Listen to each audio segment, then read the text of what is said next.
एक युवक ने शादी के कुछ साल बाद पिता से कहा कि वह विदेश जाकर व्यापार करना चाहता है। पिता ने उसकी मंजूरी दे दी। युवक अपने माँ बाप और गर्भवती पत्नी को छोड़कर व्यापार करने विदेश चला गया। उसने विदेश में कड़ी मेहनत की और धन कमाया और वह बहुत अमीर सेठ बन गया। लगभग 15 वर्ष धन कमाने में बीत गए तो उसे वापस घर लौटने की इच्छा हुई।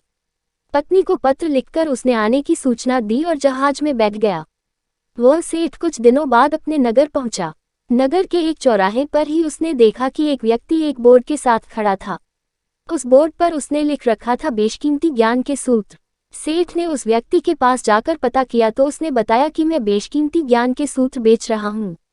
तो सेठ बोला, ठीक है, एक सूत्र मुझे भी दे दो। वह आदमी बोला, मेरे हर ज्ञान सूत्र की कीमत 100 स्वर्ण मुद्राएं हैं। सेठ को यह सौदा महंगा तो लगा लेकिन उसने एक ज्ञान सूत्र खरीद लिया।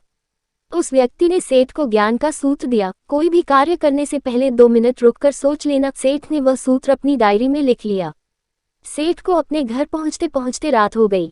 सेठ ने सोचा, इतने सालों बाद लौटा हूं तो क्यों ना सीधे पत्नी के पास पहुंचकर उसे सरप्राइज दूं।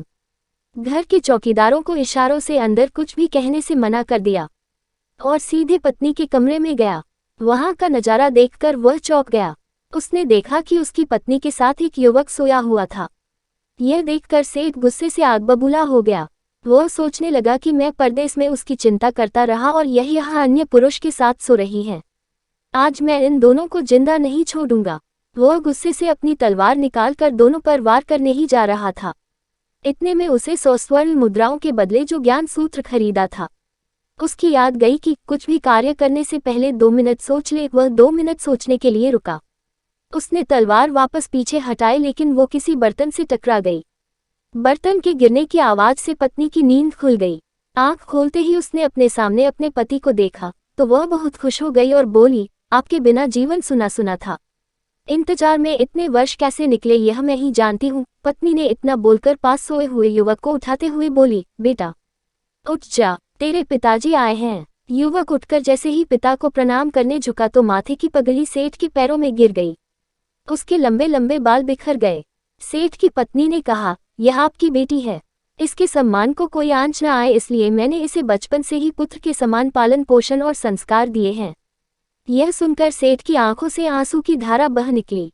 उसने पत्नी और बेटी को गले लगा लिया और सोचने लगा, यदि आज मैंने उस ज्ञान सूत्र पर अमल नहीं किया होता तो आवेश में आकर कितना अनर्थ हो जाता। मेरे हाथों से मेरा ही निर्दोष परिवार खत्म हो जाता। शिक्षा दोस्तों, इस कहानी से यही शिक्षा मिलती है कि जल्दबाजी में आकर कोई निर्णय न लेवे, क्योंकि जब हम आवेश में होते हैं तो हमें अच्छे बुरे का ख्याल नहीं रहता है। इसलिए गुस्सा होने की स्थिति में कोई भी निर्णय ना लें। कुछ देर रुके और दिमाग ठंडा होने दें और फिर सोचें कि क्या सही है क्या गलत है।